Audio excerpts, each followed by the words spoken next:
Three things that do not work for black people: guns, drugs, and politics. First of all, with guns. Guns were invented by white people to kill black people, so even when a black man has a gun in his hand, he's not going to kill or shoot anyone else but another black man like himself.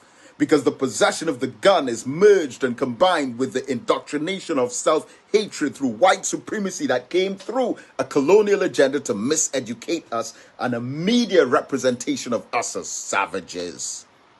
So you put guns in the black community, the only other people that black people with guns are going to kill are black people like us. And if there was any risk whatsoever of whites or Syrians or Chinese being shot with guns that black people possess, it would not be so easy for us to get guns in the first place. Second, drugs. In all the visits that I've made into the prisons, I've never seen any white people in prison for drugs, or Chinese people, or Indian people, or Syrians. But according to Dr. Darius Figueroa, there are no African drug lords on the top level. He said all of the drug lords, the major importers and traffickers of illegal narcotics in Trinidad, are whites, Chinese, Syrians, and Indians. But African people are 95% in the prison. And when the white people and the Syrians and the Chinese traffic drugs, they buy houses, property, land, real estate, send their children to university, buy cars and trucks, businesses, and expand their entrepreneurship. When we sell drugs, apart from going to jail or getting shot and killed in some ignorant gang conflict, what do we do with the money that we make from the drugs? Spinning rims, paint job on a car, gold chains. Oh man, if that's how you're thinking, that those gold chains are representing chains of slavery that have been taken off our hands and feet and put on our minds but fallen down to our necks. And third, politics. Okay, I respect everyone's political choices.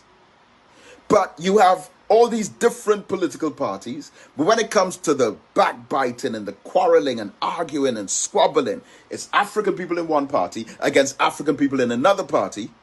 And regardless of which party's in power, it's the same. Whites and Chinese and Syrians and French Creoles that are getting rich. All of the contracts. We just wear the t-shirts, the hat, wave the flag, run behind the truck, and get nothing. And then they try to impress upon your mind that you're worth nothing, you deserve nothing, and the only way you can benefit from being part of our political organization is if you involve yourself in the pulling down of your own people. So as Jomo Kenyatta said, when the white man came to Africa, he had the Bible, we had the land. He taught us to pray with our eyes closed. When we open back up our eyes, he had the land, we had the Bible. So we say that when the politician comes into the community, he has the politics, we have the power. He teaches us to think with our minds closed. When we open back up our minds, we have the politics and he has the power. The politics is the paraphernalia, the colors and the flags and the banners and the t-shirts and the posters. But he has the power.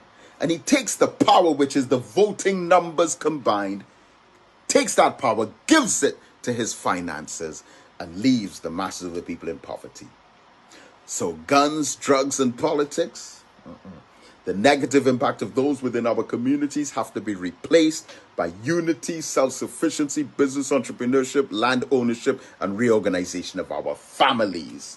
Think, black people.